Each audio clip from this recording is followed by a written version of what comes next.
What's good, Eddie? I'm just popping up. I'm up here messing around. I'm like, let me just go live. People want to pop in, they pop in. Give people a place to chat like I normally do. And while I'm messing around with my computer, all my StreamYard, my Canva, I got a lot of stuff all over the place. So I'm gonna clean it out. And I said, let me just go live while I'm up here. It's been a while. Queen Seven.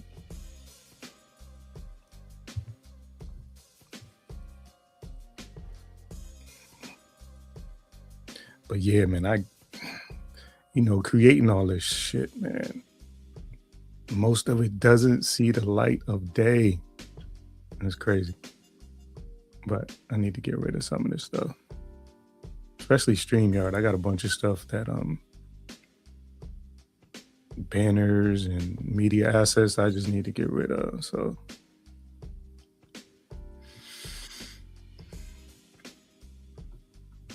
cluttering up my computer.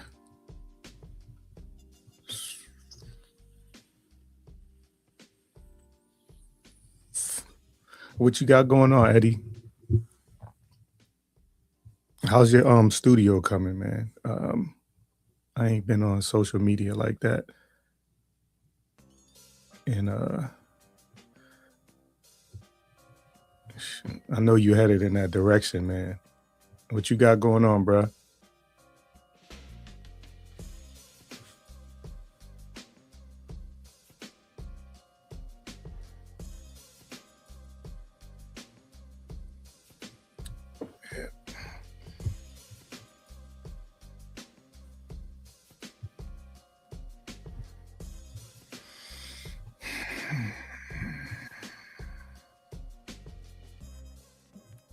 Show ideas, man. Movie stuff. I got a bunch of shit in here, man.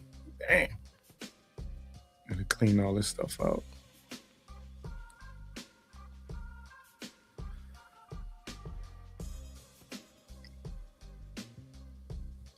Anyway, what y'all got going on, man? Let me know what's up. I don't even know how long I'm gonna be here, but I want to do something later. I think I might come back later, much later. Okay. Okay. You got a minute? I'll put the link in if you wanna just want to talk to you for a minute. If you got a minute, let me know. You probably you at the gym or something like that.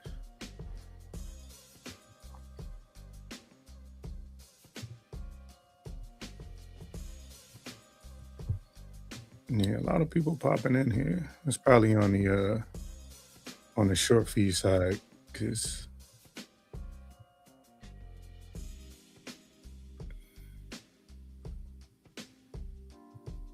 yeah. Let me know if you got a minute, Eddie. Matter of fact, I'm gonna just put the link in anyway. What's good, Jeans? I'm gonna put the link in anyway, and then that way, if somebody gonna come up, they can copy. Go to the YouTube. Paste. Boom. And then pin the message. All right, yeah. If you want to, I don't know if the message pinned on the uh on the short fee side, but if you want to hop up, Eddie, go into the regular feed. The message is pinned. Let me see. Does it pin in there? Oh, okay, okay. I hear you, bro. Gotta be fresh. How much you pay for haircuts these days, man? That that shaver, man. I just go over my head, call it a day. I get them new they get the new razors, they come out like every I think I got a new one every I think like 6 weeks I get a new one. Barber was killing me. Good morning, Miss T Pre. Good morning, good morning. Hope you are doing well. Hope you had a good night last night. You in the East Coast, so you know it's cold out here. Cold. $50. Oh man, for a cut.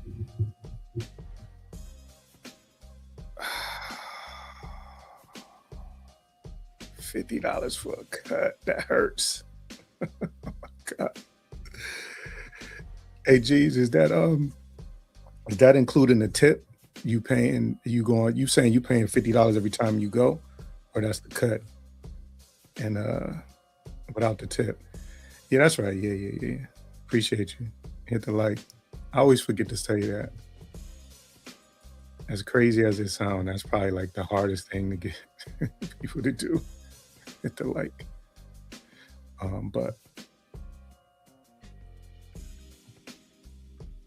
yeah, right? It's like, man, I just want to go somewhere warm. But I think Hawaii's expensive, right? But if you got like a remote job and stuff like that, then you could pretty much go anywhere you want. That's the cool thing about working remote. I got a job that I have to, and that's a transferable skill. I probably can go anywhere in the states and apply my skills. But yeah, yeah, the barber's 40, yeah, 10. Yeah, 10. How often you getting a cut, bruh? How often you getting a cut? Because if you doing if you one of them ones and you like to get your shit fresh every week, you paying 200 a month on a haircut. I mean, listen, I mean, it is what it is. That's the sign of the times, but it's been a while. Every week or two, right? It depends on how you looking, or if you going somewhere. It depends on if you want to put on a hoodie and some jeans and go to a concert, right? Get the fresh cut. That was funny to me, man. Killing my man on his outfit. I'm with you, Gates. I'm with you on that, G Gates. I'm with you, Gates. I put on something I put on something dressy. By the time I get home, I got to take that shit off. Like, get back in my basketball shorts and my slides.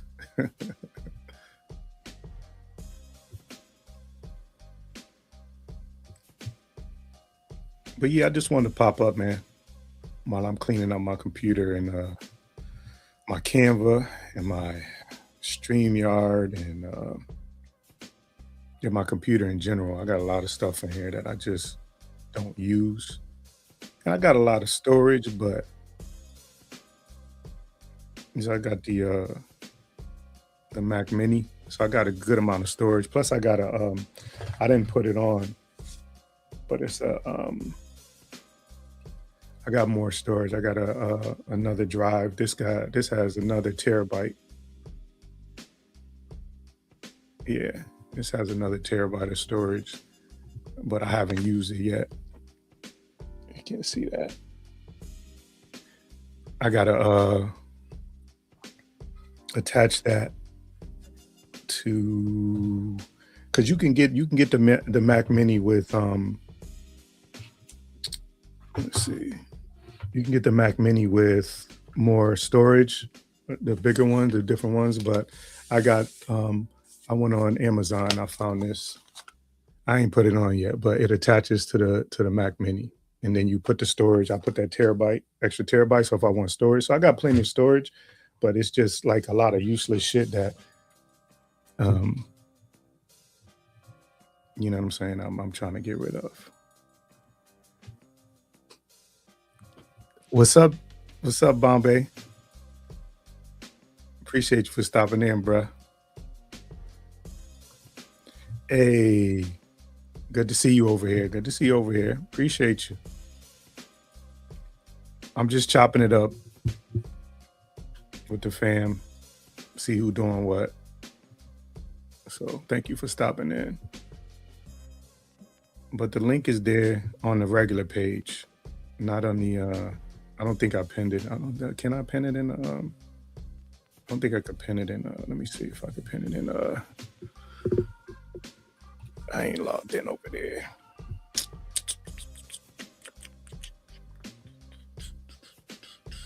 Go to my channel. Let's go here. See if I could pin it here.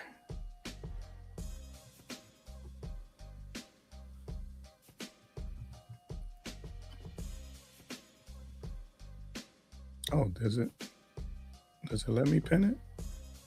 I don't know. All right, well, I tried. I pinned it. So if I see people come in.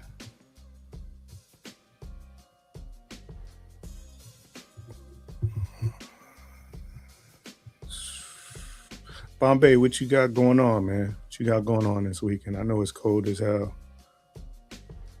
over here in this side of the world. What you got going on? Hold on for a second. Let me mute. I'll be right back.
All right, I'm back.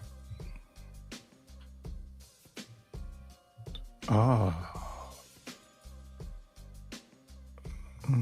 let's see. Let me authenticate this. Yeah, it's you. It's you.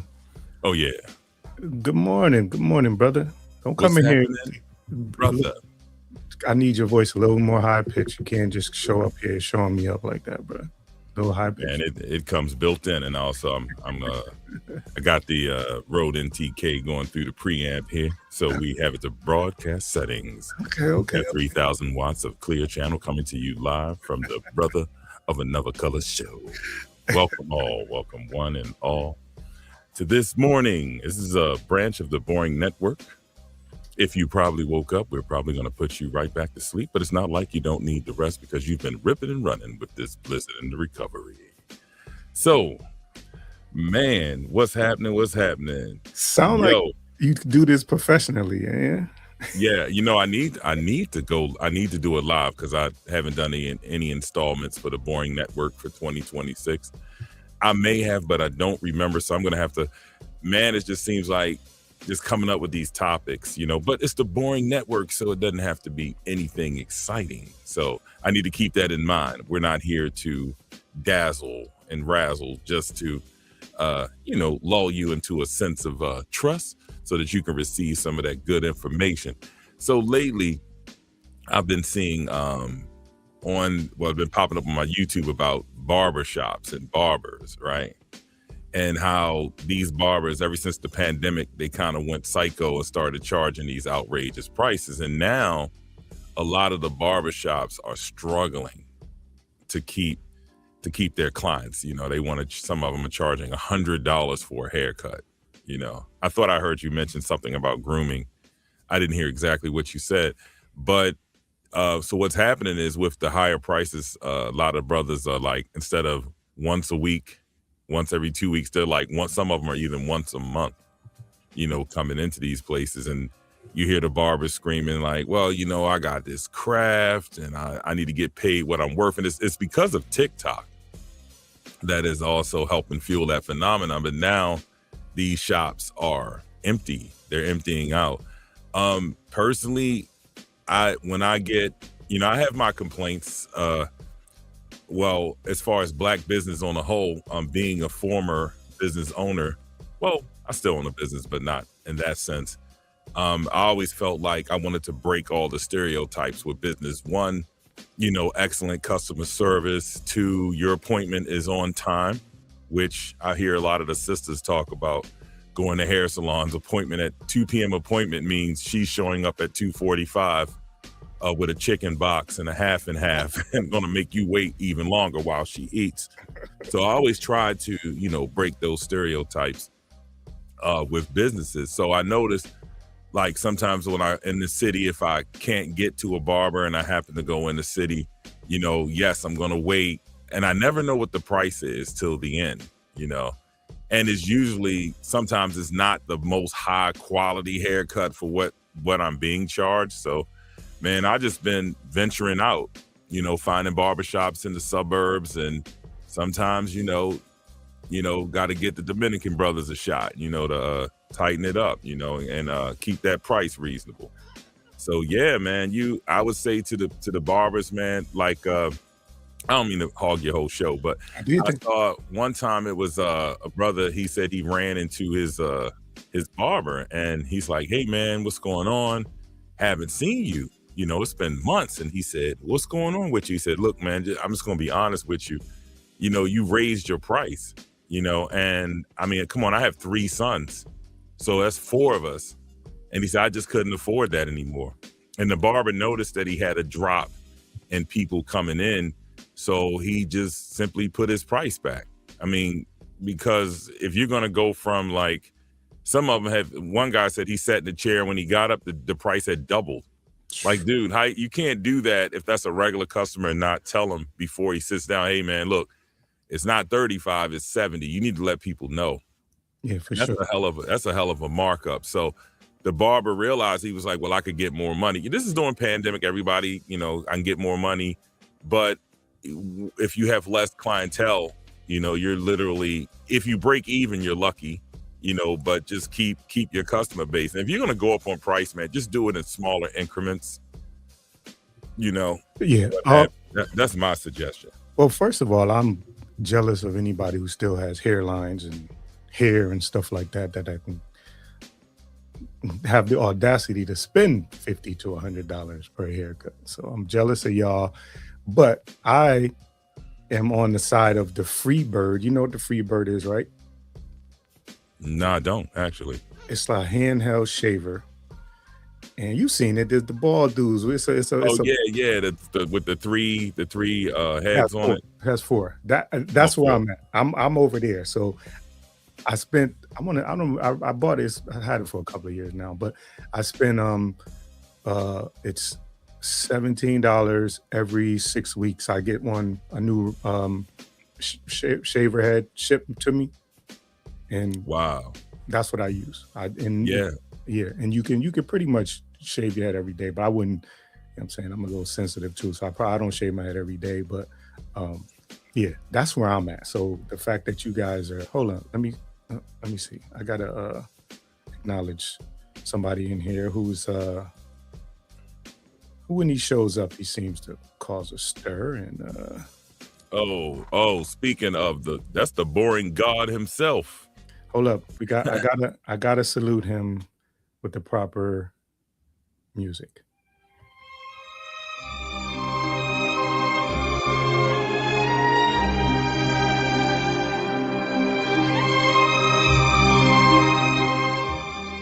All right, Godfather. Thank you for Hilarious. dropping in my chat.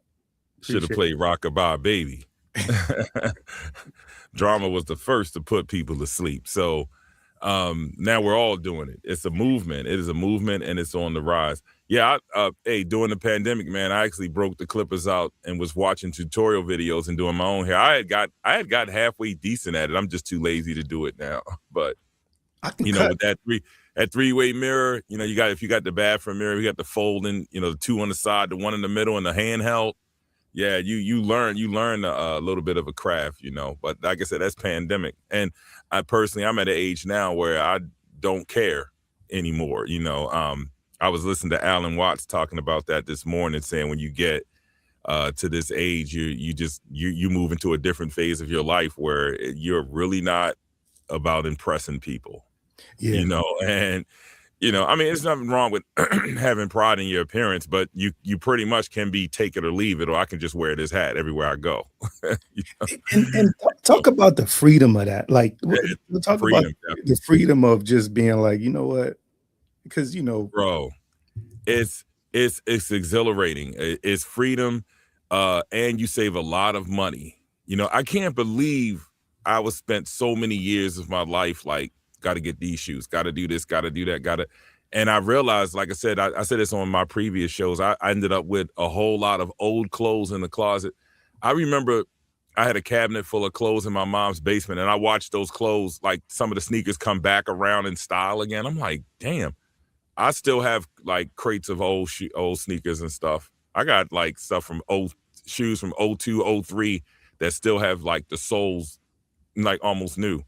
But yeah, I realized that it's just, keeping up, man. And I wish I could go back in time and tell myself, say, dude, if you look around, there's certain people that you're calling weird, but these people have these unique styles. They're doing their own thing, and if you notice, people are imitating them, and that's where all your new styles are coming from. You should be that person, not following the herd. And like I said, very expensive. Yeah. You know.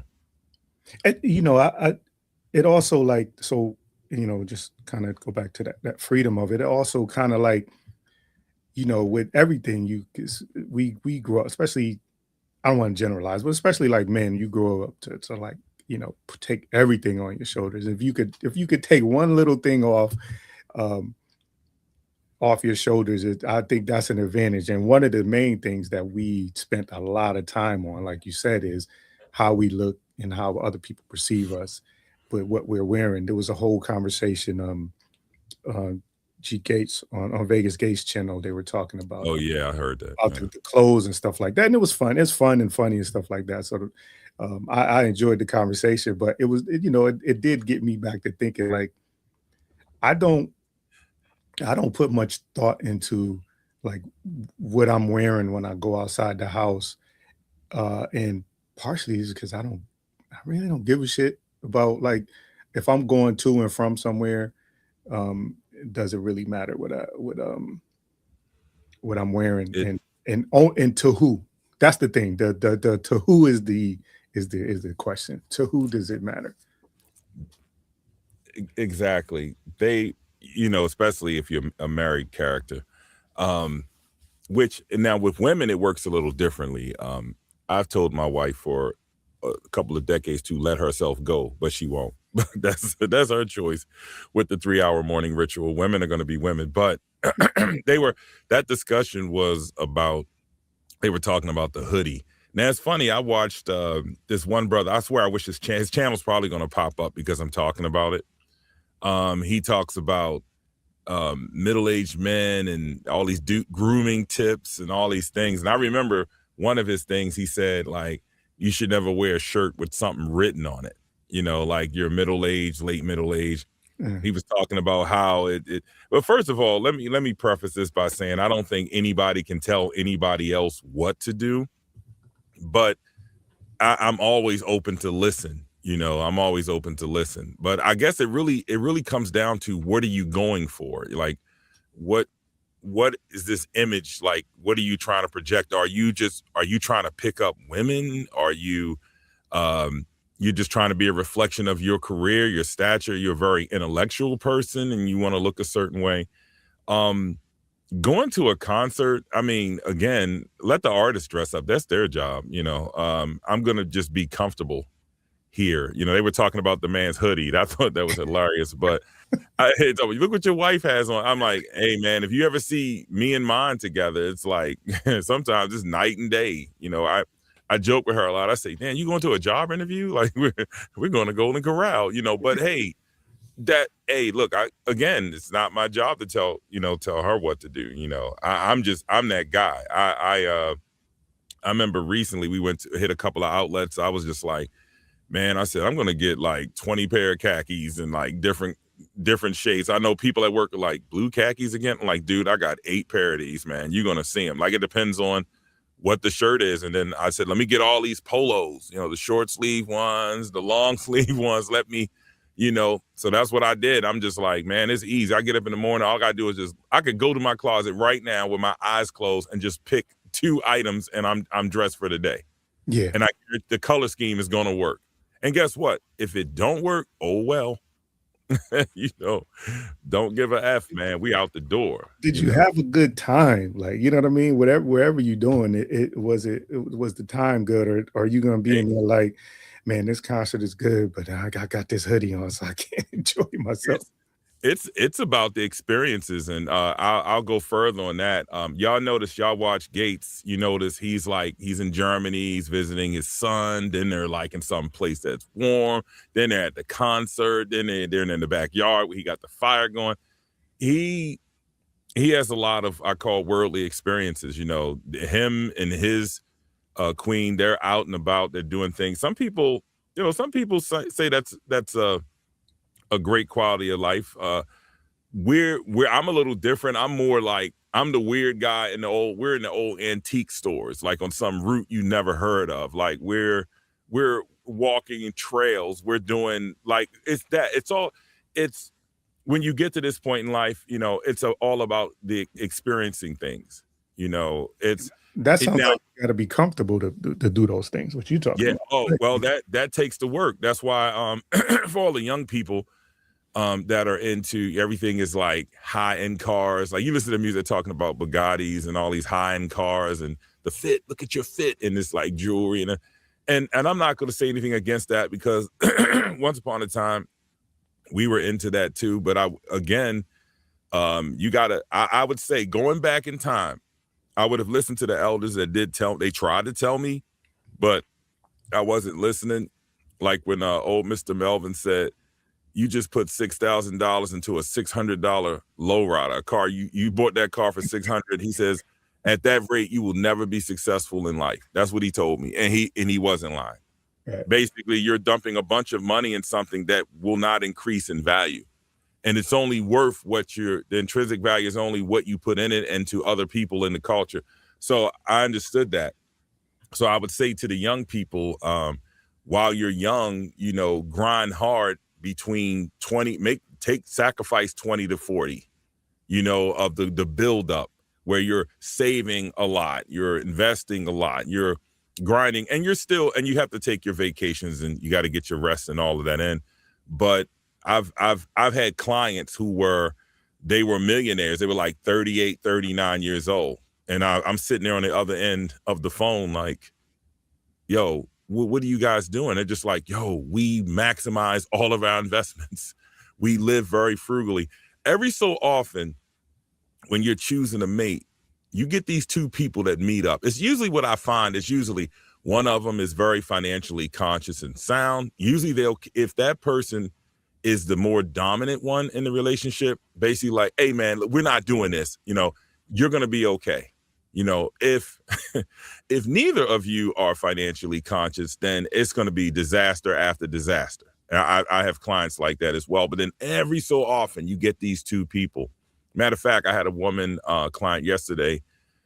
They got married. Her husband passed away in 2019 after 3 years. And she kind of subtly said, well, this is his old account. I mean, he was okay, but she already had some money, which is nice, fellas. There's hope. Yes, you can meet a woman with more money than you that will marry you, and make sure you're okay. So, she was very financially sound. She was too financially sound because I couldn't get her to see things my way, but she made a lot of sense. And we always do what's right for the client. So she said, hey, look, this account here has more protection from a legal standpoint.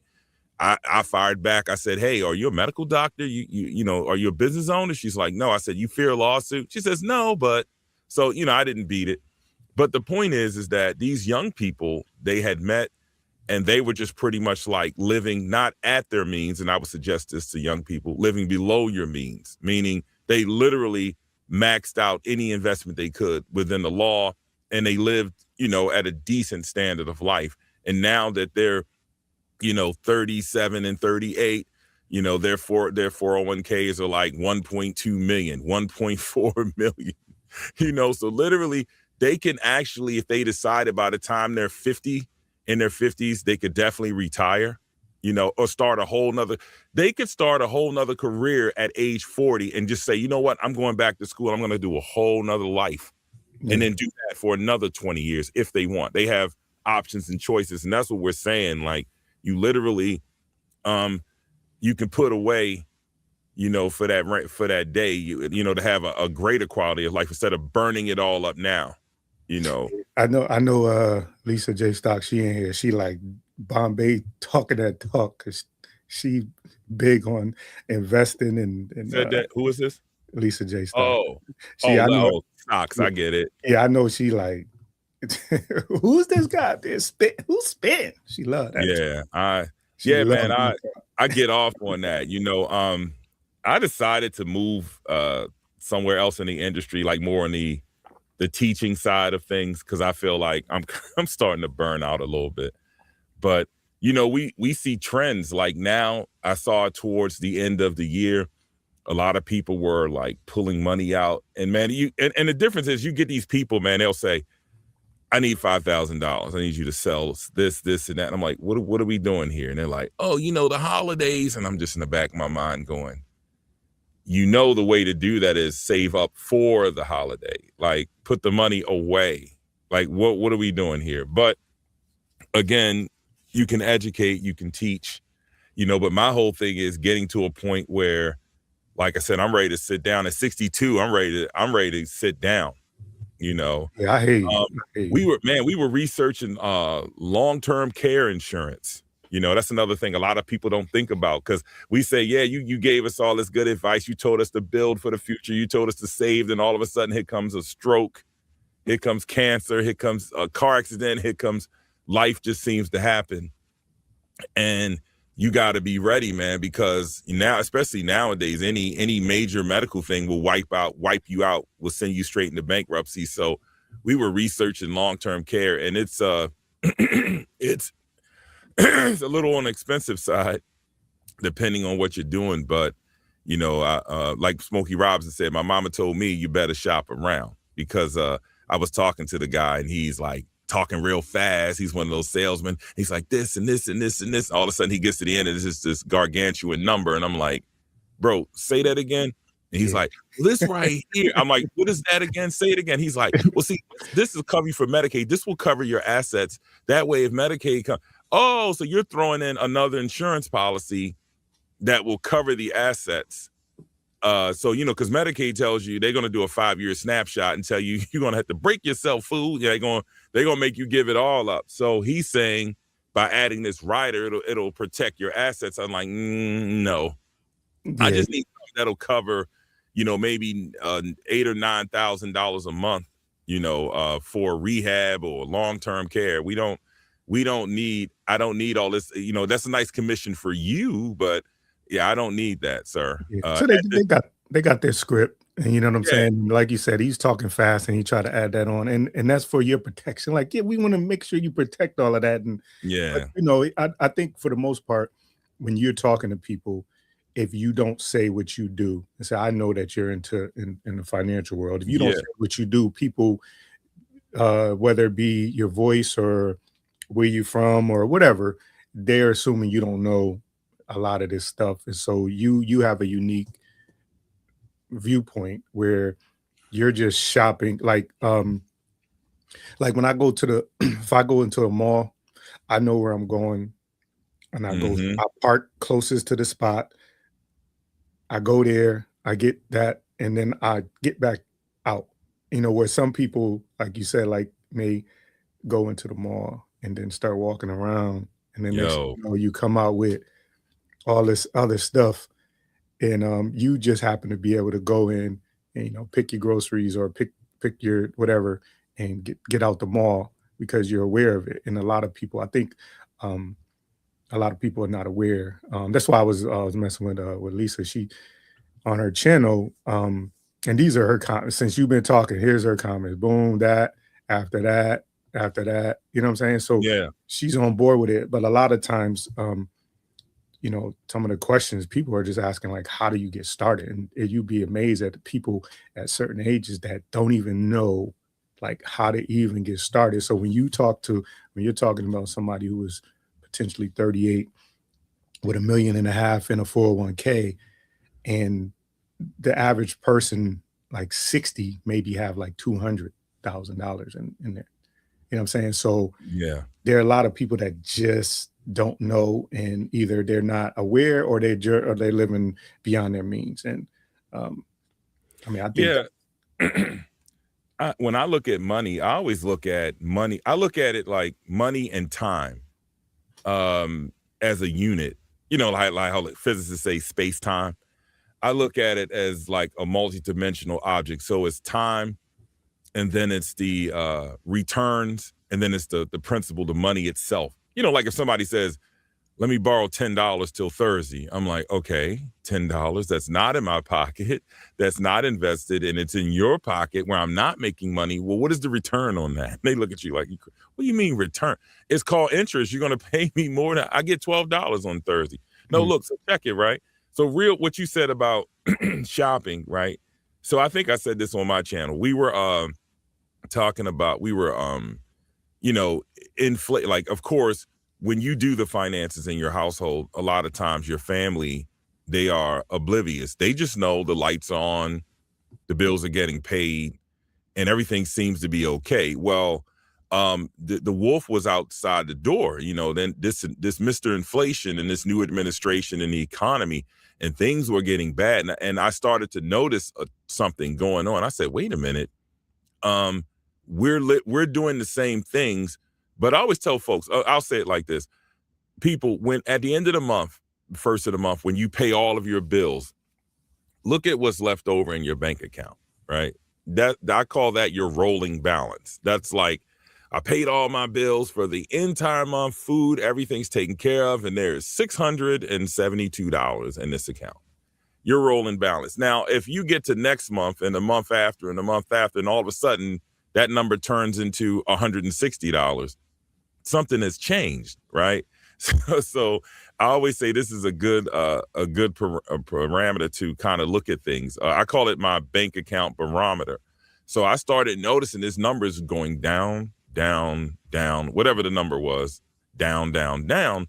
And all of a sudden I'm going, hey, people, we got to change like a habit. Let's do this. So one minor tweak, I said, let's get off of Amazon, because by the way, Amazon's the devil, meaning, man, how convenient. You could be sitting on the toilet and you just go, oh yeah, I need this. And you click a button. Man, that is the hustle. You're buying things you probably don't need. Now it's like two of them. Oh, it's two of them. Let me get two. And all of a sudden, and like what brother just said, now Walmart, we already know what, if look, Amazon's the devil. Walmart is a legion of demons. Because you know, when you go in that store, what are you going there for? I need a pack of razors and some chewing gum. $300 later, there you go at the register. Hey, you ain't lying, man. You get that Amazon and they tell you they could deliver by between 5 p.m. and 10 p.m. that same day. You got to have it, bro.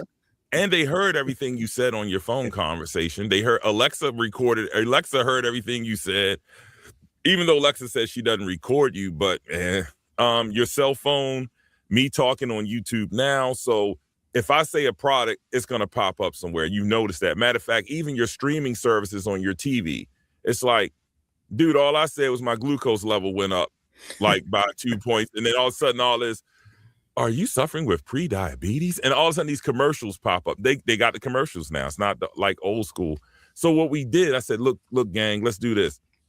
Let's shop on one day of the week. Everything that we got to get, let's get it on one day. And let's make sure it's a shopping list, and let's stick to the list. That cuts down impulse shopping. That cuts down, you know, you're in the bathroom and you're clicking buttons and got all these shipments coming out, you know, and right away I saw a reversal of the trend. The numbers started going back up. Now, part of that was inflation. Things were just higher price. So then we have to be more diligent. Like, so I said, look, we're going to go to the wholesale warehouses. We're going to, you know, inflation going up. We gotta flip it the other way. And our quality of life has not changed. It's still the same steak. It's still the same, you know, chicken and stuff you got. It's just a matter of being a better consumer, which, you know, think of it as a war. The advertisers want you to buy more. They're going to make you spend. They're going to listen to you. They have more tools now to engage you. And half the time we're walking around in the fog, so we fall right into the trap. Now, in the old days, they used to tell us what they say, Close Up toothpaste. You remember that, brother? It's got sex appeal. So they really had people, the hell with your teeth, and cavities, right? Who cares? And Close Up toothpaste is nothing but like flavored gelatin. The Doublemint twins, bro. It's literally Close Up is just mouthwash in a gel form, but it had sex appeal. So, back then everybody said, oh, I'm gonna use this toothpaste and I'm at the bar. It's on and crack it. No, man, you can't. Toothpaste don't help you with. Pretty teeth, though.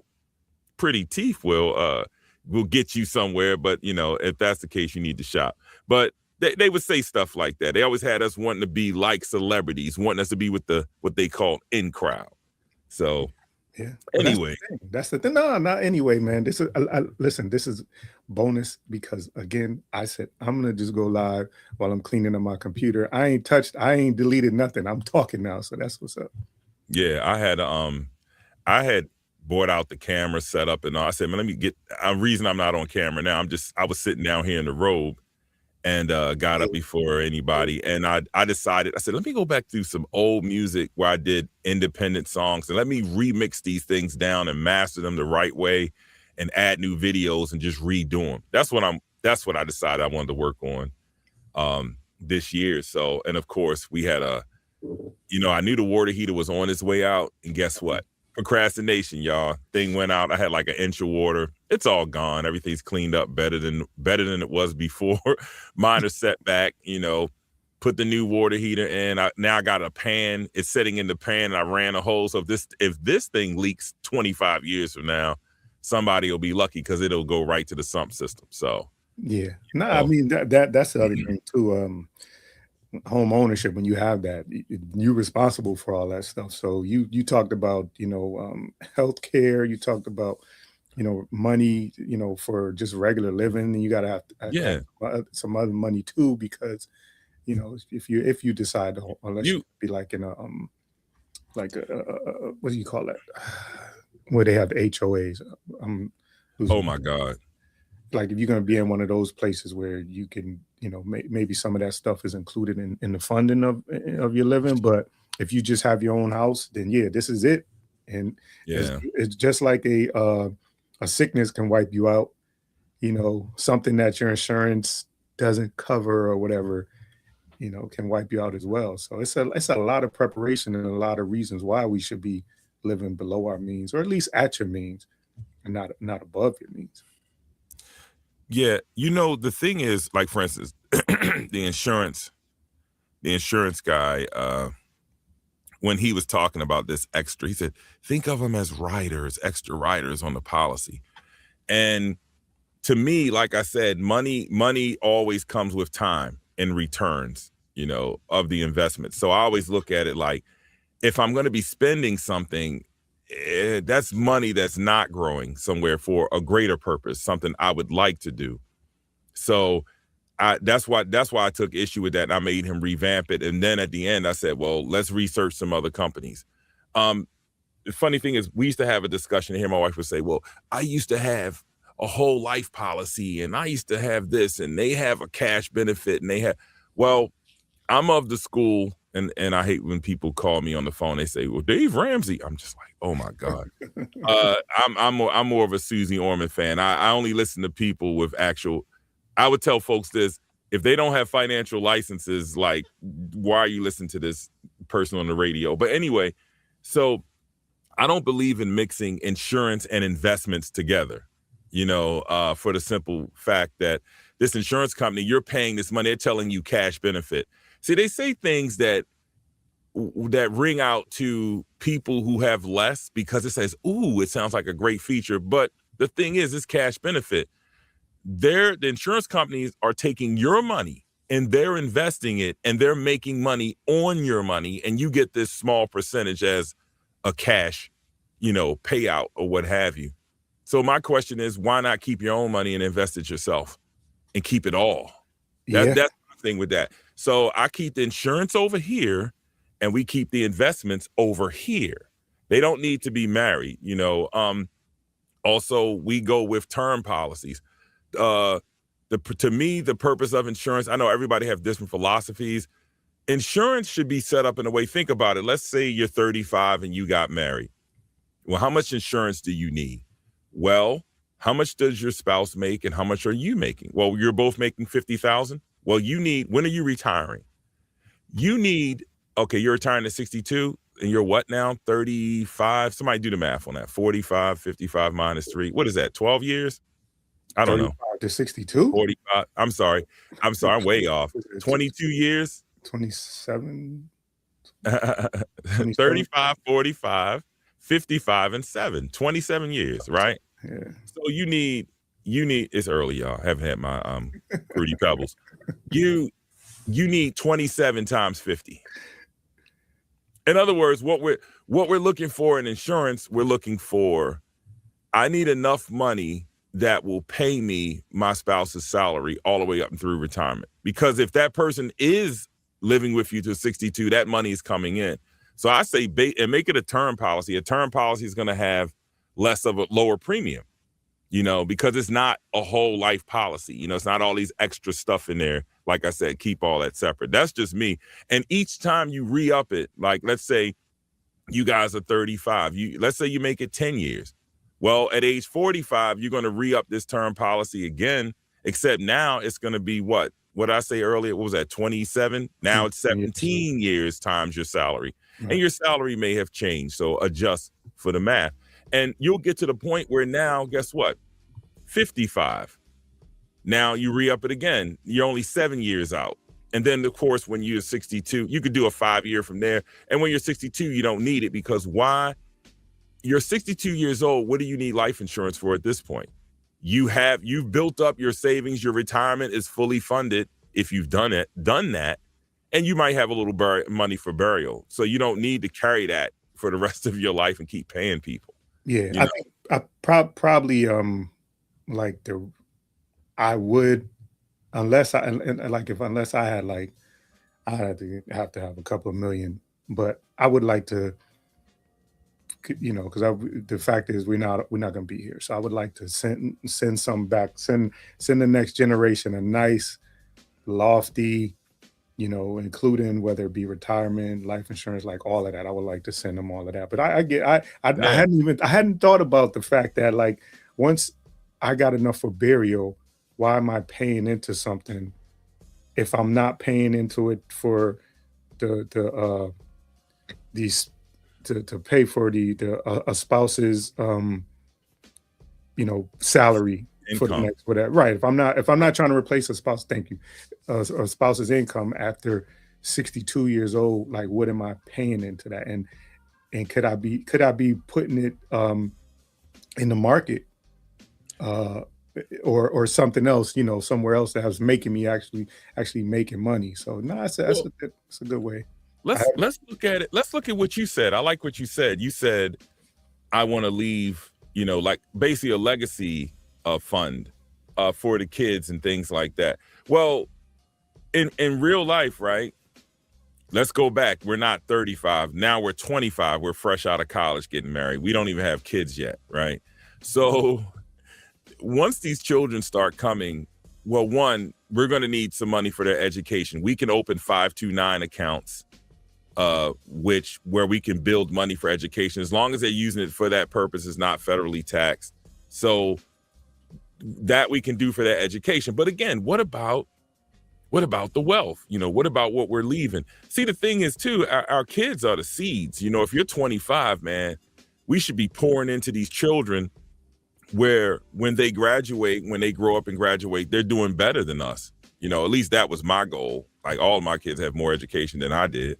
So that was my goal. So they're okay in that aspect. But I get what you're saying. Like, okay, well, let's look at that. Well, what if, I'm just saying, I'm using raw numbers. What if the whole life policy was $100 and the term policy life insurance was $50? Well, why don't we just take the other 50 and invest it somewhere else? Into a brokerage account maybe, and we just start building this nest egg. And then that could be something we could use for legacy 40 years in the future. Now we have we put it into a trust. We have that for our grandkids. But you know what, though? I always look at this too. Like, again, you and your wife, you're 25. What are you going to be doing you said you want to retire at 62. What are you going to be doing? And how much is it going to cost? for you guys to live your lifestyle. You can go on irs.gov and pull up a quick calculator for Social Security if you want to get a ballpark of what you're going to be getting. Let's say you and the wife decide, well, we want to travel twice a year internationally at 62, and we want to buy an RV. We don't plan on having a mortgage at that point. We're getting a 15-year mortgage, and we're going to use this RV and drive around the country. Well, how much is that going to cost monthly? We figure about $5,000. Oh, so you need $5,000 of income. Well, what do you project you're going to be getting from Social Security at 62? Oh, we're going to be getting $2,000 each. Oh, well, we just need another $1,000. So what do we have in our 401ks? Well, by my projection, I'm looking at how much we're putting in. We're going to have about 1.2 million each. Oh, so you're going to have $2.4 million. And if you draw that down, I don't have a calculator with me. Let's say you're just going to take off you're going to convert it into a conservative portfolio yielding about 5%, but you're only going to take out 4% off the 2.4. Guess what? You're over your goal. You're overshooting your goal. So you're going to have plenty left. So guess what? When you in your 80s and 90s and you and your spouse pass on to glory, whatever became of that 2.4 million that you were living off of, you give that to your grandkids. So you don't need the life insurance to pay for that. If you have a fully funded retirement that's paying you, you can just leave that nest egg and put that as part of your trust and give that to your grandkids. Now they're starting out life with, they've got houses already and they're not even out of college, so that's that generational wealth piece there. Or you can carry the insurance. But like I said, I always look at it like, if I got this insurance for 40 years, do I need the whole life, or can I just take this other 50 and, maybe put that into my kids' 529s for their education? And then I'll just give my nest egg to the grandkids when I don't need it anymore. I've lived a life. I was getting $6,250 a month in retirement.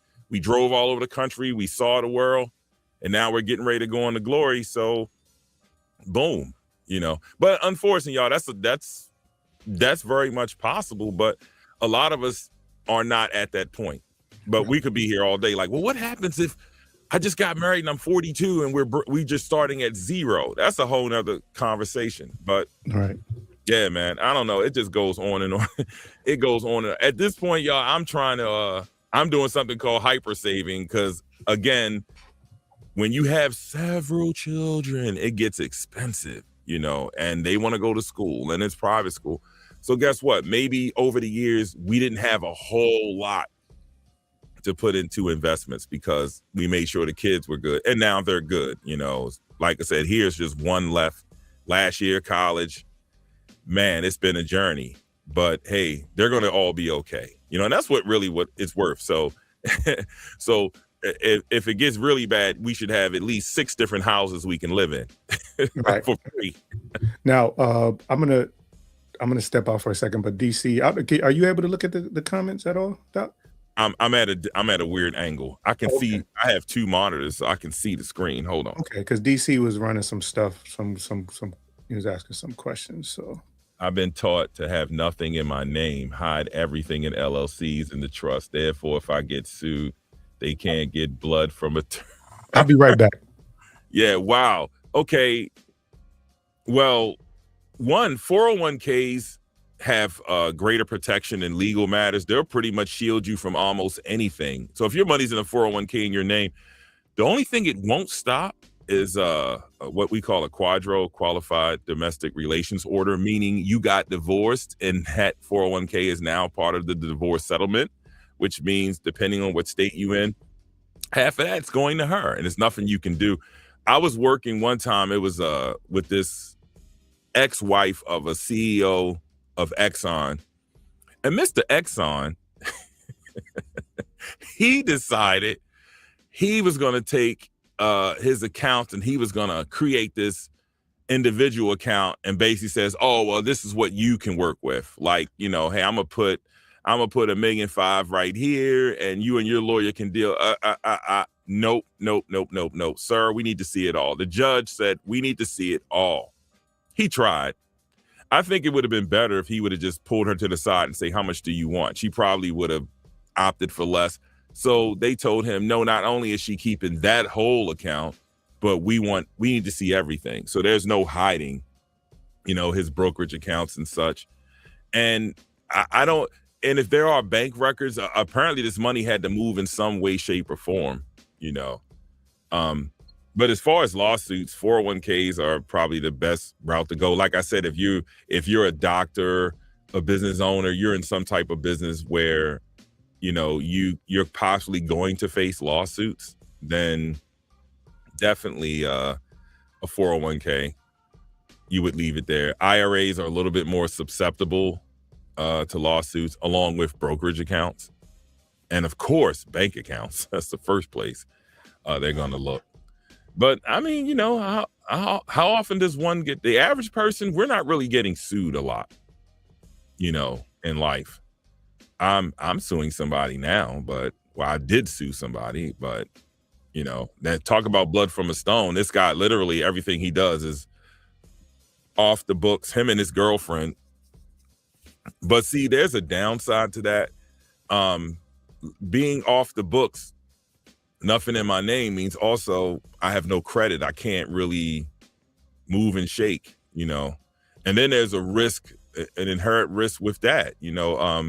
There was a guy here, one of my friends I used to do business with, he owned a dealership, and he decided, like, I'm putting my mansion in my girlfriend's name and all of this and that. And then one day she just said, yo, I ain't really feeling you no more. This $1.4 million home or whatever, I'm keeping that. And kept his cat too. Come on, that's how you gonna keep the man's pet? Yeah, so eventually he, I don't know, he went into a depression. He unalived himself. It was sad. So I don't know, but definitely, I don't know about business entities and things like that. I don't know, like Keeper says, LLC still leaves you open to other assets to be affected. On the legal side of things, I don't know. I always tell people hope for the best, because every time there's a financial issue, like go back from 2008 to the presidency, one of them I'm going to name 45, and the pandemic. I had a client call me talking about, oh my God, I need to get all my money out. Oh my God, it's the end of the world. The Bible said it's the last days. First thing, let me explain something to you. If you wake up and you look outside and it's actual Armageddon is actually taking place, digital money is not going to help you. By this time, the internet's probably gone, so that's not going to work. Also, if you're walking around with paper money after a government collapse, probably isn't going to help you much. But the one thing I asked the guy was this. I said, so Armageddon?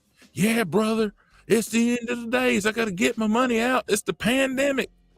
So I said, when is it happening? What date? And it was like this long silence. And I said, well, what did the book say? Now I can't really talk religion at work, but I said, what does the book say? Well, no man knoweth the hour. I said, so that could be 2 weeks from now or 20 years from now. He said, yep, it could be. I said, well, how about this, brother? How about we plan for your retirement? And if Armageddon happens to be 50 years in the future, who cares? You'll be dead and gone. Or if it does happen in 2 months, oh, well, we took a shot. Sometimes you get people that are eccentric like that. Everybody, they swear every time there's a new president, there's always somebody on the phone talking about it's the end of all things. Every time. People, that's unfortunately, we had an actual president who happened to be a conspiracy theorist. Like, I won that last election. And now a lot of us are walking around. We went from believing in facts. We went from mathematics and science into nothing but conspiracies and what the internet says. So they've literally dumbed us down.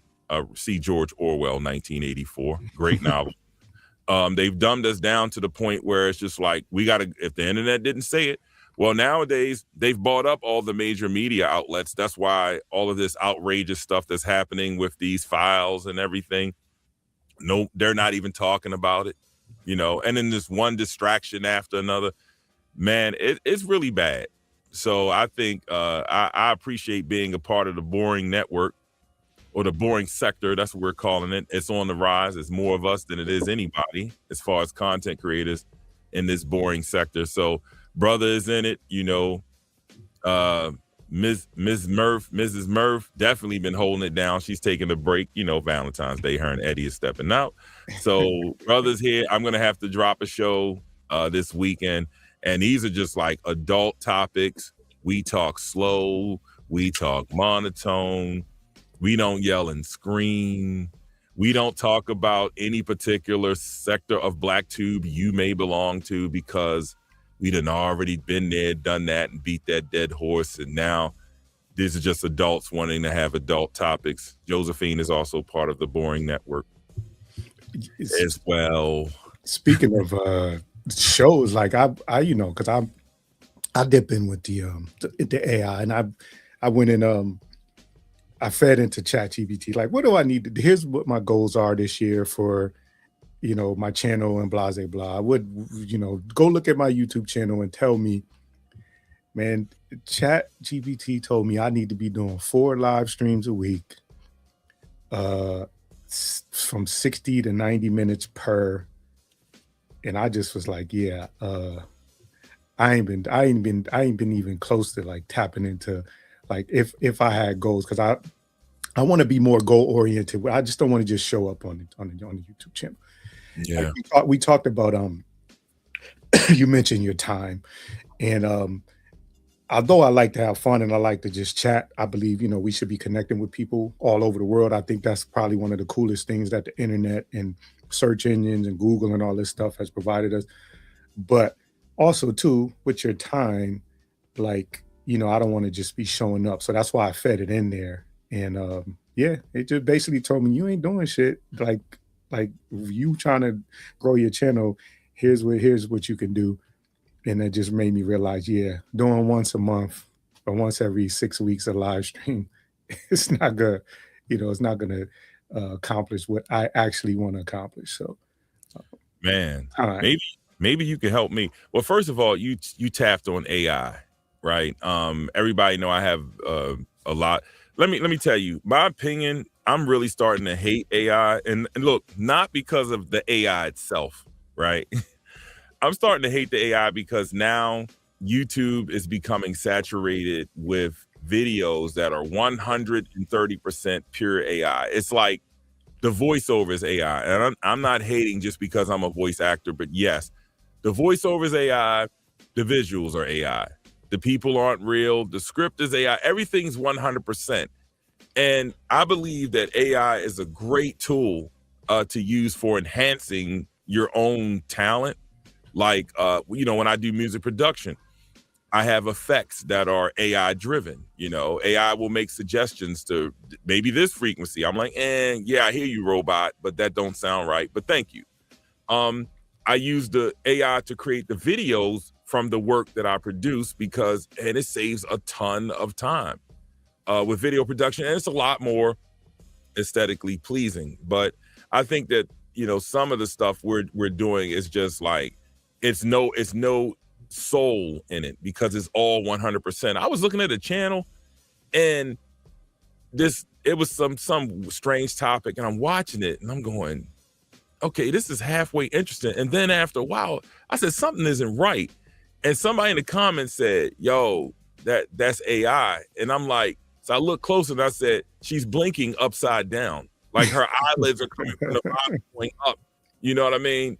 And I said, oh my God. I'm like, yo, so I hope that whoever wrote it, they at least wrote the script. I believe so, because it was a very personal topic. So I don't have a problem with that. If you like, you wanted to, maybe you would just want to be anonymous. You want to share something about, hey, what it's like to be an ex-drug user and how you overcame and went through the journey, and, you know, you might, how to deal with your family, and you want to put this stuff together and you write out these scripts, and then you decided to feed it into AI. Say, hey, can you produce this for me? Because I don't want to be on camera. I'm good with that. I'm just not a big fan of 100% AI. Like, the AI wrote it, the AI produced it, the AI edited it, the AI created the content, the AI. So basically AI is just doing everything, right? You know, being into music as well. You know, again, I'm going to be biased, but yes, I believe it's a great tool. You know, it's like a calculator when we were in school. It's like, remember calculators weren't allowed in school. Yeah, now you can use them. Yeah, they said, and when you did math, you had to show the work on the paper. Like, you know, so the calculator then was just a tool, like to shortcut things. It was not meant to be a replacement, because they said we would forget how to do math if we depended on everything. So I'm with that, man. Like I said, funny thing is, I just did an AI video like 40 minutes ago. But again, I did a remix of something that I produced, and I wrote down a couple of paragraphs of what I wanted, and the AI is going to help me create the graphics, and so be it. You know? Yeah, like an assistant. You got an assistant, a free, or depending on what, if you have like a paid prescription, you have an assistant. And I listen, I'm here for all of it. I just me personally at this point, because I don't have the time to well, let me not say I don't have the time. I haven't made the time to learn how to use it more effectively. If I just used it for like making caricatures of myself, and in that case, you just feed your image into it. Yeah, it can take it, and you can make it cartoon. You can make it, 19th century. You can make whatever you want based off of your features, and so that's pretty much what I use it. And I use it for like, if I want to, I will create something for, like, for instance, if I was going to do a show on, well, I'm doing something. I didn't live stream yet, but I want to encourage, especially as we get older, to remember for us to have fun.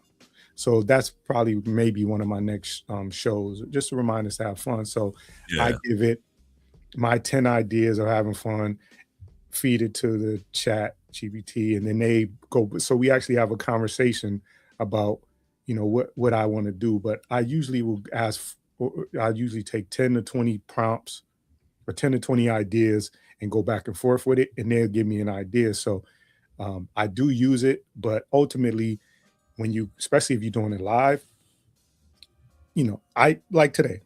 I didn't know what I was getting today, but guess what? I got actually a financial piece in this particular chat that I can turn into some more content that I didn't plan. So even if I plan whatever, once I got to having a conversation with you, you can create other things. So I like the AI.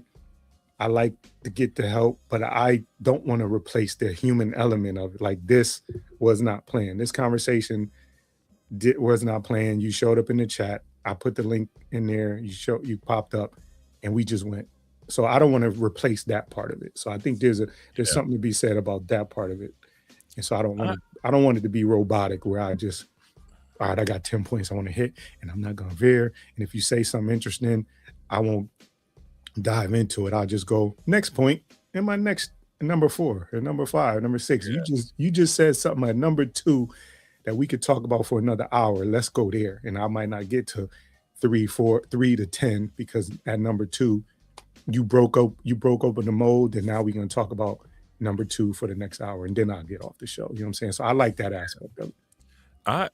I'm trying to figure out how to get started. Like, you just gave me an idea. You said something about prompts, and then something about show ideas. Now, see, I would do that with AI. I don't even know how to work the whole chat GPT thing, but I would like to figure out, hey, scan the internet and tell me, I would maybe put in, write some stuff about myself, like my background, and feed it and say, hey, now tell me, based on what's on the internet, what is most popular that aligns with my personality, and what out of the alignments, what is the least produced show on the internet? That way I could hone in on, this is what you're good at, and this is what is popular, but a lot of people aren't doing it. And then that would kind of zero me in on to a show idea. Because although this is the boring network, every time I go to turn the mic on, I just go, or start writing down some ideas, I just go, that's just politics. I don't want to talk about that. I don't want to talk about that. Everybody's talking about that. Everybody. And I just kind of talk myself out of it. Yeah. So what I'm going to do now, I'm going to go in ChatGPT and take a look. And what is your? I want to make sure I put the right thing in here for your channel. So I'm gonna do something real quick. Where you at? Where's your last? Can't find. I can copy and paste it. I want to make sure I got the right name. LV had he was talking about a technique that he uses for creating bullet points. You know, I'm good with the presentation. If I had the outline, I could roll because I could talk forever. So yeah, and I have a lot of weird ideas, but you know, sometimes I find maybe just talking about common sense topics, I find a lot of people like to do that. They say, I was thinking that too, you know, type of deal. Instead of just going with the usual, a lot of YouTube is clickbait. I'm seeing now, even the political people, they say, oh, judge hands administration bombshell. And then you click on it and it's just like, the judge said he's thinking about signing off on something. Then it's 30 minutes of them just yiggity yak. And I find that to be draining. I'm like, look, wake me up when it's over. Like, wake me up after the midterms. Okay. So you guys are going to win. What are you going to do? What's the first thing you're going to do? I want to hear about the downside of it. I don't want to keep, this man's going to do something every day. If there was a filter I could put on my phone and say, anytime his name is mentioned, just delete it, like block it out. I don't want to hear it because I already know what it's about, you know, and I want to know, gas prices, the price of food. I'm just like affordability. Yeah, I'm on things like that, you know. So right, so here's what I did. So I put in, go to TMK Media on YouTube channel. Give me an idea for a live show with him. So your channel gives me for their channel related topic. Their YouTube content centers around creative audio, music, content, and media projects across genres. Ooh. So they gave me this idea of the show title would be Behind the Lens, the hustle of building a media brand. The concept is conversation-based live stream where you and TMK Media break down how creators turn passion into media business, real behind the scenes of production, streaming, and event coverage, advice for small creators to grow. It's a live format for 60 to 75 minutes. Segment 1 is origin stories. I'm not going to go into all of what it says. Segment 2 is the real work behind media production. Segment 3 is a creator survival guide. Segment 4, rapid fire creator questions.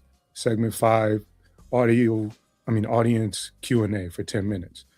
And then it says why this collaboration works. Both channels are creator focused, educational, entertaining, cross audience growth, evergreen content, easy chemistry, conversation format. So this is why our collaboration works.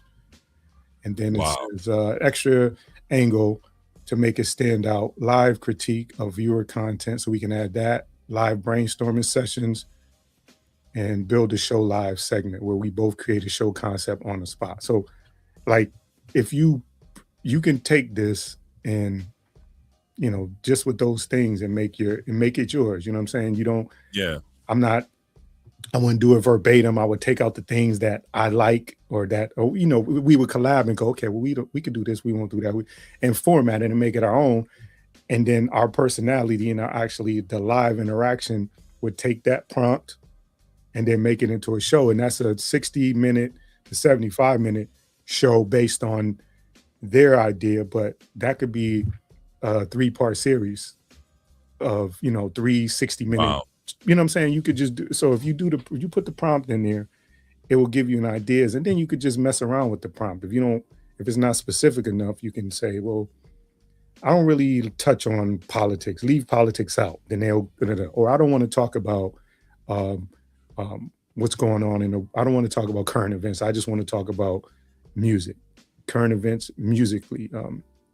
You just, you know, and then they'll just give you an ideas, and you're creative enough to go live and then make that into your own thing. So, I mean, you know what? Just listening to you, that was inspirational because what I'm gathering from that, and you wrote it talking about collaborations. I think I'm better collaborating than just doing it, and I can do it by myself, but I find the conversational, the back and forth works better for me.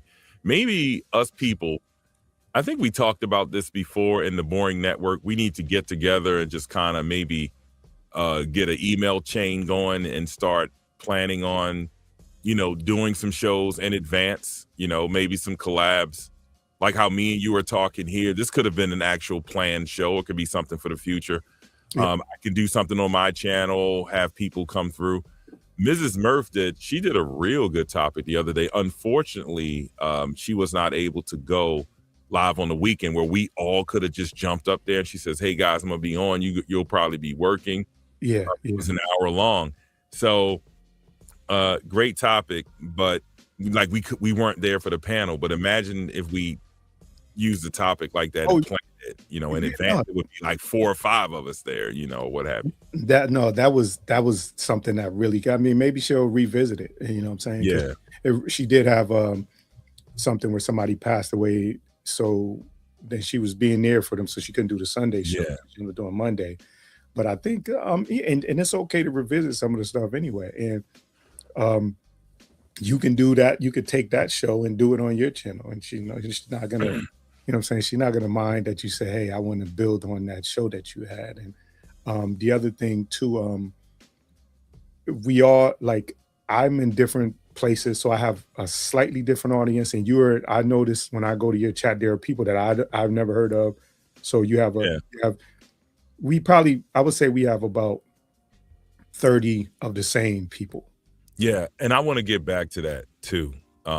Those people, like you mentioned, the people you haven't heard of, these are people from the conscious sector, from the Black sector, from that I was in association with before all of this stuff here. And a lot of times they're just in the clouds because they don't understand when we say sector, they don't know what that is. And I don't want to, I definitely don't want to do that this year with sector stuff. I'd rather go to somebody else's channel where they're doing it and I can just tune in, trying to get some different things going here. But I'm gonna get ready to I got to get ready to go. I started working on the project, but got to get the day started. I beat myself up last weekend because I didn't. Just trying to get out here, do the supply run real quick and get back in here to do whatever's going on. We didn't get any more snow, so that's a good thing. I didn't see any outside, so definitely a good thing. Yeah, But yeah. yeah, man, we gotta get together, man, and start planning some stuff. I know Drama does. I don't know what's Drama doing. Still sports? Where he is? Yeah, he has a couple channels, but he does sports and politics. He usually does a mixture of sports and politics. Like he do like three different. He'll do like sports. He'll do like current events, and he'll do politics. Oh, okay. So yeah, he's usually and then but he also allows, like, if you get up on the panel and you talking about something, he allows the conversation to go where it goes. Nice. So Well, yeah, no, he's and I understand why he wants to kind of just stay kind of away and things like that. So, but yeah, I'm for it. You know what I'm saying? I'm in other places and they routinely have 5 to 10 people panels and they have discussions routinely. yeah.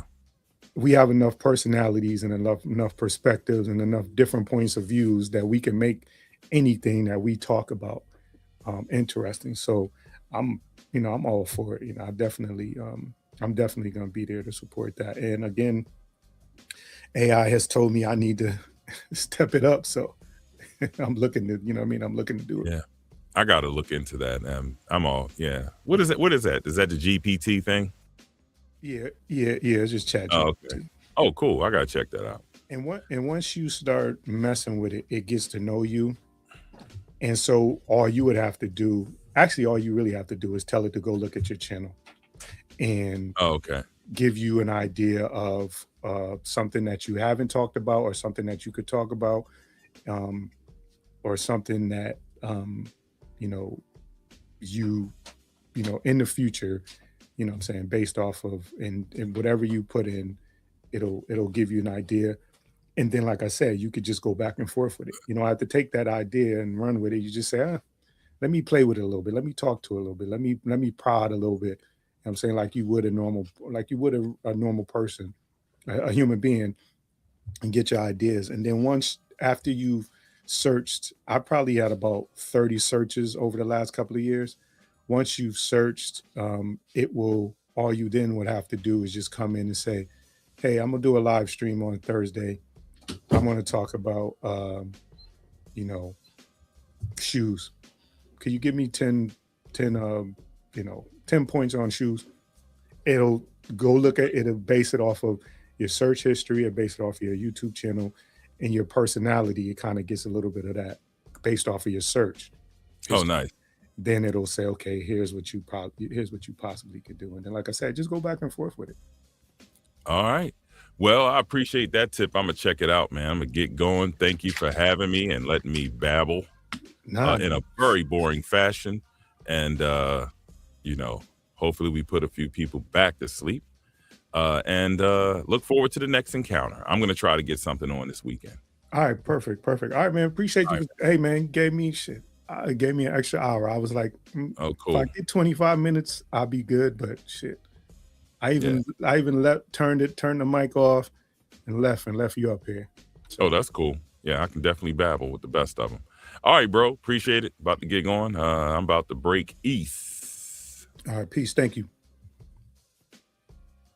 All right, the link is in the chat if anybody want to pop up. I'm gonna probably be on for like another. It's 9:57 now. Give it like 3 minutes. I'll make it to an even 10 o'clock, and then I'm gonna be out if nobody pops up.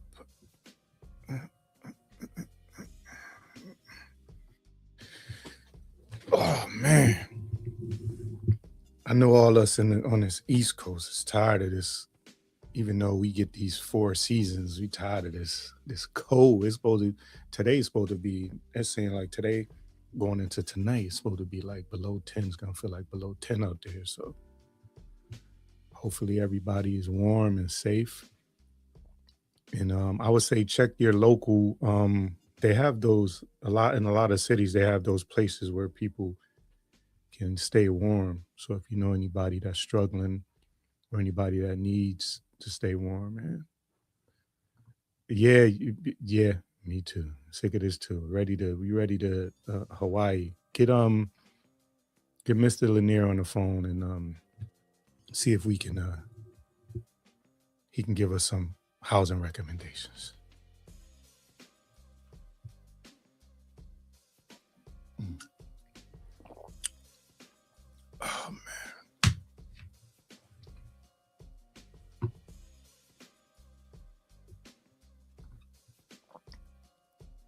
-9 Celsius. What is that?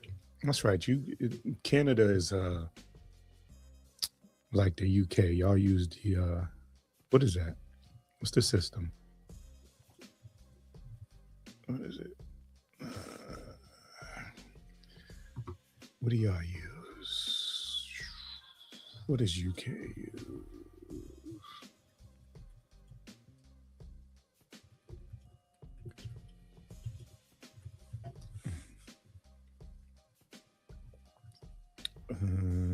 Measurements. I guess y'all use metric. Imperial hybrid. Okay. All right. I could be wrong.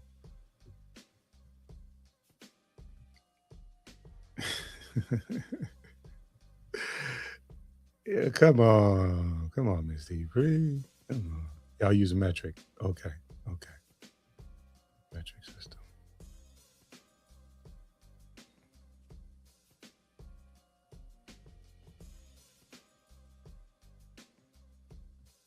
Oh shoot. My bad. I didn't see you there. I said you said you're back. I'm like, you're back. Did you leave? But you in the back. What's Hello, good? hello, brother. What's How up? you What's doing? up? I'm What's up? good. I'm good. How you doing? I tried to finish because I fell asleep. I tried to finish the show, but it said it had some like it was like saying that some not copywritten, but like some whatever y'all might have been watching blocked the show from me being able to finish it. Oh, yeah. Maybe because of the stuff we were watching. Like, and then it went I think he has to like cut some of that out, but yeah, yeah, man. I think I was up all night too after that. I was like, what? But yeah, you missed the drama. Oh, okay. Well, yeah. Maybe I'm glad I went to sleep. Yeah, yeah, you did. It was me, Identity Held, and our favorite uh apple juicer drinker. And the weird part is he started off like okay, and then when Identity got up there, they started talking, and then it just went left And I did, a yeah. little bit. I think I was I was there initially when Identity got there, and then Yeah. because I was like I was gonna come upstairs and hop up there and chat with y'all. 'Cause you guys was talking movies. I was like, I'm there for that. Like I wanted to, Right, that's what I'm saying. I'm yeah, I'm there for that. I'm there for that too. But you know, so and let's just say that, the problem has been rectified for good now. Cuz good. I can't do all that. The thing about it is that I don't mind having discussions and stuff like that, but if I don't know a lot about the topic, or let's say you're talking about something I really don't know much about, I just listen, you know. Sometimes what people like to do is they'll like to kind of change the subject, or if they don't understand what the person's talking about, they'll make it more about something else, and then that's when the back and forth happens. Yeah, So, and then it's a lot of egos that I'm a lady, so I don't do all that. Like, I mean, to a lot of people that might be flattering, but to me it's not. yeah. I didn't. Like I said, that y'all. When I went to sleep, it was like, oh man, let me. I was on the fence. I was like, I should go upstairs and turn my shit on, because they up there chopping it up and they having a good time. It was 4 of y'all at the time. I'm like, they actually having a good time. And I was like, let me. And then I was like, oh, I'm tired. I wanted to get up this morning early, and so I went to sleep. But it seemed like I said, it seemed like I was. I'd have to go back and watch it. I have to Yeah, watch. well, and probably if you did come out there, it'd be an even playing field, but you probably would have been like, okay, okay, you know, Yeah, well, you would have became a mediator too. I Like think everybody would be mediating. I think once it got a little goofy, I probably would have left, because you know what I'm saying. I'm like, Yeah, I really. There's been some things in the last couple of days, couple of weeks that's happened, and I'm just like, yo, I gotta like the energy. I gotta move. I gotta guard my energy, because some of the stuff, I'll say, because I don't want to go into it too deep, but with with particular reactions to um somebody passing, like that kind of like put me in a place where I'm like, yeah, I can't. There's certain things I need to be away from, because if we going dark, if we can't, if at the very least, if we can't not say anything in a moment where potentially people may be grieving over loss of life, if we are, you know, if in that particular moment, if we're gonna go down the road of making it content, and yeah, I just had to. I was like, all right, I got to move. I got to be more intentional about where my energy is going to be at, and yeah, yeah. I feel you on that one. When I definitely had a hard time with that one. You know what I'm saying? I definitely had a hard time dealing with that. And personally, I had personal loss at the round, a little bit before that. So it's kind of, challenging.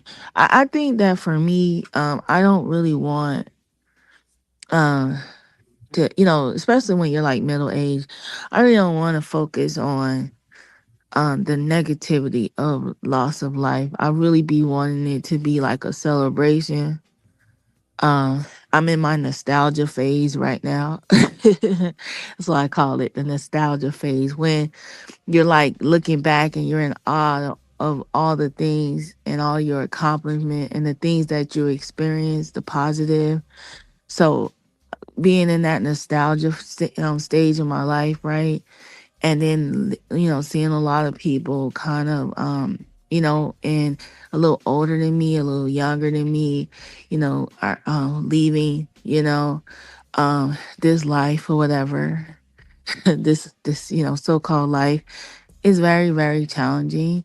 But what's hard is that for me is that, everyone, and I think I heard Keeper say this, just kind of resonated with me. Everyone has an expiration date, everyone does. And it's like, what do I want to spend my time doing? Right. So right now I'm just in my nostalgia phase, like looking at old movies, watching old cartoons. I seen an old Daffy Duck cartoon that was hilarious. I was like, whoa, I seen this one. you know. I So I do that a lot, man, and I'm not ashamed to say like I get moved emotionally by going down this road because these things bring me to a time and a place.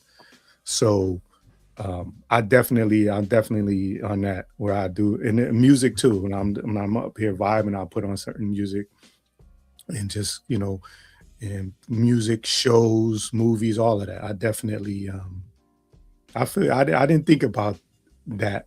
That's what yeah, I'll call it that too. I'm in my not my nostalgia. yeah, there you go. I coined it. Listen, I coined a phrase. We gonna call it that. You know what I'm saying? Listen, if you hear it anywhere else, that you know where it came from. They was listening. Okay. All right. That's how it is. But the other thing that I'm kind of over is a lot of the nitpicking. You Right. know what I'm saying? Like just nitpick, like, I think that, you're more of a balanced brother. You balance, you know what I'm saying? Some of us are just set in our ways, but you're like balanced. You're open to all things, and I appreciate you for that. That makes it better because when there's brothers in the space that's really, really very balanced, and you would say I wasn't always this way, Absolutely. but you are that way today. Hey, speak. You are that way today, which kind of like is refreshing. I love the balances. LC, he's kind of a balanced brother. I like brothers that are balanced. I just don't like nitpicking. Like, I don't like, people are gonna say things and not gonna be, we're not as we're not gonna always be as deep as, other people expect us to be. But, while I'm going through my nostalgia phase and I'm just, taking it easy, I'm an empty nester now, you know what I'm saying? So I'm trying to be free. Men will call it free balling, but I call it something else. What you call it? Yeah? They don't just glance over that. What you call it? Oh, what? They'll glide over that. Yeah. My aunt listen. I'm just saying, my I'm going through my Adam and Eve stage, phase where Okay. I got you. I got you. before before they ate the apple stage, Okay. Okay. Okay. so I mean, I don't want to be taken that serious unless, I want to be serious, I just kind of want to just talk it up, share my ideas, you know, laugh, and T Bombay, you have a wrench. You can put your link in here. So and some people are not really at that stage. They want to have like thought provoking conversation. They want to be polarizing. You know what I mean? It's like So not I'm how all like I listen, I'm all for whatever conversation. I think, you know what I'm saying? And the reason like for me being balanced is still it's just a matter of me like being open to different ideas because I know there's so much like just like there are places that I've never seen before. Speaking of places I've never seen before, Fiona's life is traveling, running marathons and traveling. Um, the same thing with ideas. Like there's been times where I like um have heard something and I'm like, oh, I never, or just a perspective or just some information and I go down a rabbit hole, or sometimes it just open my mind. So part of being balanced is knowing that, in all actuality, I don't know shit and I ain't never really been anywhere. Like when you really think about it. So, you know, if you talking about something you want, or you bring a topic or a point of view, then I'm gonna listen. I'm gonna listen and go, okay, well, I didn't think of that, or I never, what I'm saying, and that just keeps me. I just want to continue to grow anyway. You know what I'm saying? There may be a person. This is why I don't group people together. I know for conversation purposes, you have to have general conversations, but about people and groups and different political ideologies and religious beliefs. But I've had too many conversations with people where they didn't think that my perspective was my perspective because they looked at me and they said, "Oh, I didn't think that you or you would listen to this," or I didn't, or the same. So I've had too many conversations with people where I found out things, and I found out, and what I mostly find is, no matter where you go, and who you talk to, we have way more similarities than we have differences, and that's what made me even want to have more conversations with people is the fact that you know we can talk. Again, there are things culturally that me and you could talk about. You know what I'm saying? If it's right. culturally, like if somebody say, go get the switch. Everybody knows that when you was a kid, you had to go get, we knew what that is. But again, But most we also know, and not to cut you off, but again, we also know go get the chocolate too. Like you mean we yeah, we yeah, know. because yeah, the projects I grew up in was I can't even say which Spanish it was, but it was because it was Dominican, it was Puerto Rican, it was all, but it was black, it was Spanish, it was white. Um, Everybody was there. You know what I'm saying? Right. It was just your neighbor. You didn't be like, oh, that's my white neighbor. You just, you know what I'm saying?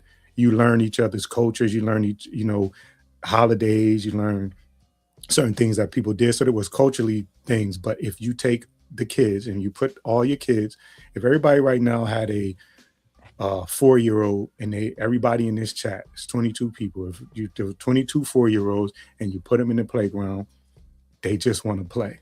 They're not interested in Exactly. our politics. They're not interested in historically where we come from and the things that have shaped our brain. They see another kid and they just You want to. don't want. I like what Speak Easy said. I'm the same way. He's like, I'll cook, but I don't hate anyone on here. We're just competitors, but maybe that's just me because I'm competitive. Yeah, Speak, you're very competitive.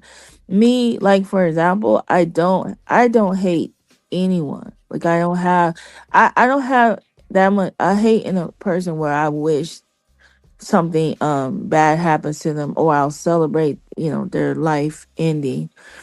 And that's to me is like a wake up call, because in the when you're in the middle of it, is you're doing what you're doing, and then when something happens, it humanizes you. And I was very surprised to see how less of a human some people can be, And I'm kind of in my I was kind of in shock, you know what I mean? Like a shock, a little bit emotional about it. You know what I'm saying? Like in my fifis, for real, you know what I'm saying? Like Yeah. it's very rare, but I'm in my feet. I was in my feelings and have been in quite for at least about maybe a week or and a half. I was kind of in my feelings a little bit because you don't realize how people that you come across in life, you talk to, you get something from them, and then when you realize that how much of a how much people respect or had admiration for the person until they're gone. And so you see a lot of respect, a lot of admiration, a lot of just like empathy, and then you see you see a couple people with none. It's crazy to me. Like where did we like how did we get to that point where we where we becoming so like hateful. Yeah, and you know, so if you poor, if you middle class, if you rich or extremely wealthy, you have all the money in the world or you don't have any. There's some things that are great equalizer, right? Um, a health, you can have a health incident no matter what, right? Any of that group. Right. Um, you can have an accident, right? Through no fault of your own. You just in a car driving and something can happen to you. And, so if you can have health challenges or you can check out of this world, health related and by accidents. And um, those are the great equalizers for me. So at the end of the day, like that, if nothing else, though, that should be what for me. That's what connects us. That if somebody you lose somebody, I don't I don't know too many people that regardless of what the person was doing or what kind of human being they had somebody that loved them. Like Right. a kid, a 5-year old or a 2-year old or a 13-year old who has a great relationship with you as your kid, and maybe they don't know some of the terrible things or if you did bad things or you said bad things, they might not know any of that. They only have their relationship with you as mom and they love you. And so, and out of respect for that, just that, out of respect for just that potential relationship, like, what I'm saying, I think just not going there to the negative to me would be worse. Yeah. But that's that's Yeah. They're not thinking about that though. They're not thinking about the loved ones or the people that celebrate, that are celebrating the life and what they have to, deal with losing somebody. I talked about that before. I talked about losing somebody and what it was like and watching me lose that person in real time, and everything goes out the window. Like you think about, like I think about stuff like, oh man, the movies that we would watch, and oh man, you know, if he was here, he would have been like doing this and that, whatever. But then you turn around, you hear that person disparaging the one person that you was connected to, that you saw, that was a great person. You know, I think I said that on LC's channel, that I would hate to just be a t-shirt. Like I would want to be more than that to people. I would want to like leave here and people remember something about me that was like really positive too. Like, oh, the way she laughed was just hilarious. She was just so funny to me, and so it made me start thinking about those things, yeah. right? Like I want more people to see me in a positive light than to see me in a negative light. You know what I mean? And so it drowns out those who so I hope that their people are not celebrating anything that any harm that comes to me. But there are just those people. They do those things. I agree with you when you say you just gotta distance yourself from those people. I'm older now, so I ain't got time to be having all that level of negativity to a degree, because it's a downer. You know. Yeah, yeah.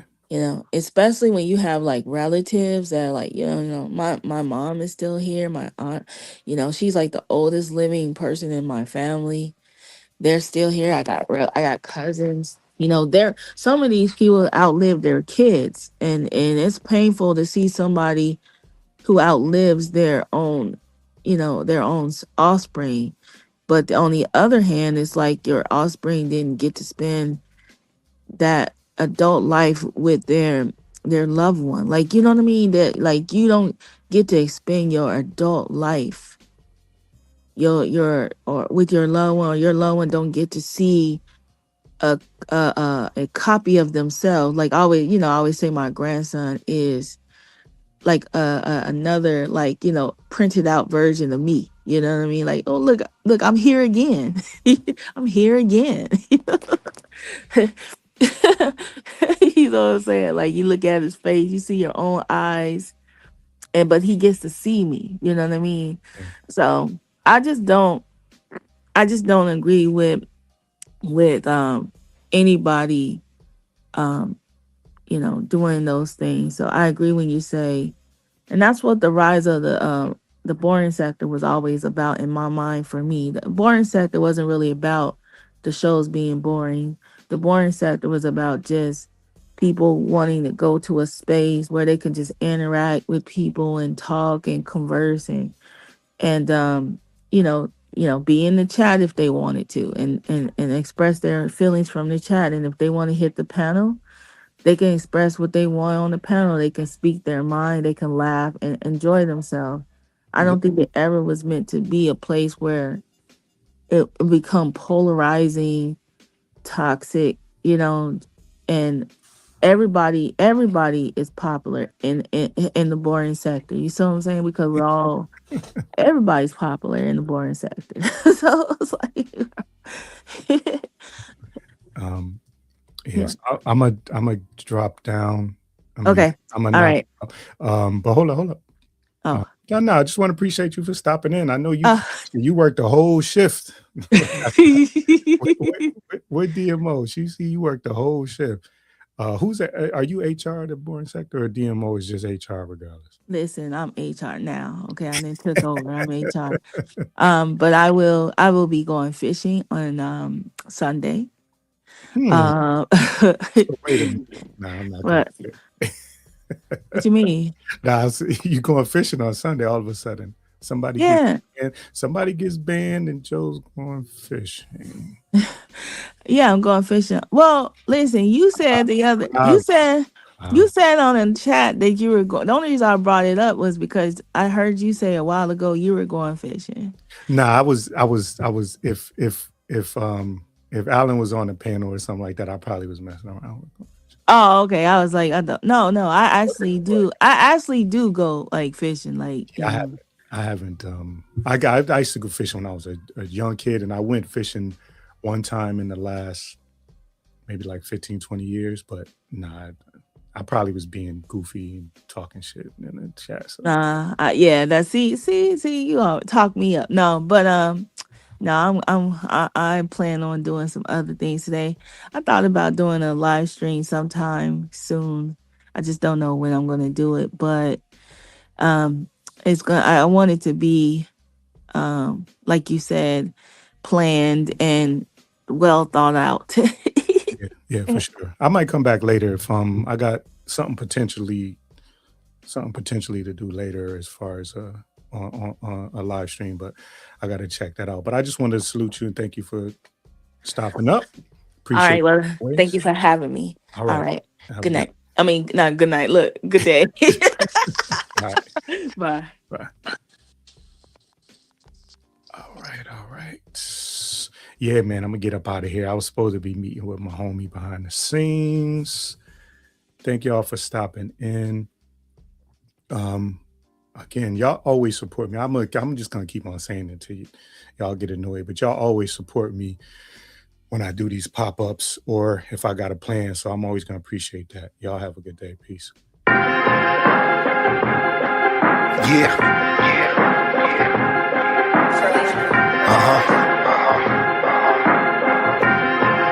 Look. Invitation sent, signed, sealed, delivered, you got it, now welcome in. Engaging with the listener, a space for where you is. As we debate particulars, trying to build a bridge through conversation that's intimate, the mission is. Thought-provoking with words spoken, bitter truth, not the sugar-coated. Just an openness placed on display. Wisdom in the words that he say. A part of just embracing every gray over here. No fear, clear, I'm unafraid. I'm much older, I no longer hold a child ways. Adults in the room, times past for playing games. Grown talk, isn't that the reason why you came? Simple and plain, delivery raw, straight to the chase. Better than before, learning from your yesterdays. Introducing insight, influence, be amazed by a brother of a certain age. Now rock with him.